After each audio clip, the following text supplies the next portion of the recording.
Point clouds for SolidWorks Professional Edition.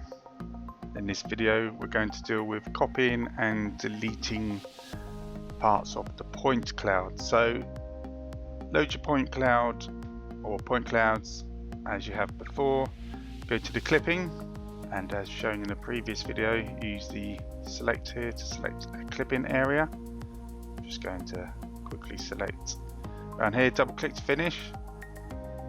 Just have a look, looks correct. You could use the hide tool here to hide that selection just to make sure you have the correct point selected. That hasn't deleted any points, it's just merely masked them off so we can't see them.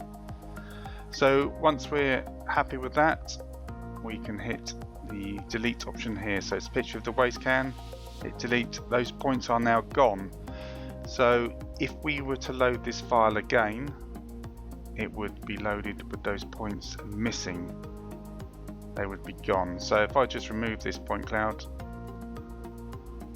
and add it one more time, there is that point cloud loaded, and as you can see, just going to put that back into color. As you can see, those points are missing.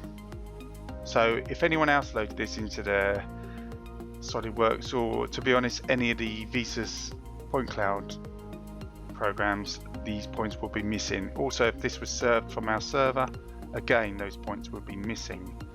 But there is a way to restore this point cloud to how it was originally generated in the VPC creator. So select the point cloud you wish to restore, and to this icon here it says restore, click restore. That point cloud is now how it was originally when it was created using the VPC creator. Just going back to clipping, I'm going to show you how to perform a copy. So what I could do is I could select an area of interest in this point cloud.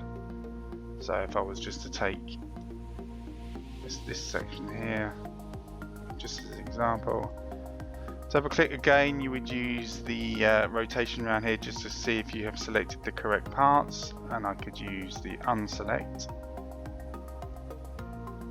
just like so. And here we have the area in green that I'm interested in. Again, you could use the hide button.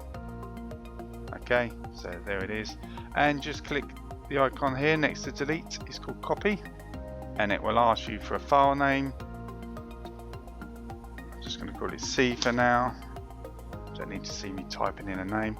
It says complete, it's very fast, so that is finished. If I now go to point clouds and turn off the original point cloud, there is the new point cloud, and as you can see it's not in color because we haven't selected color. Just go to clipping, just going to clear the selection so the green's gone. Back to point clouds, I can make that color, and there's that part of the point cloud copied. So that was using the delete and copy functions from clipping section.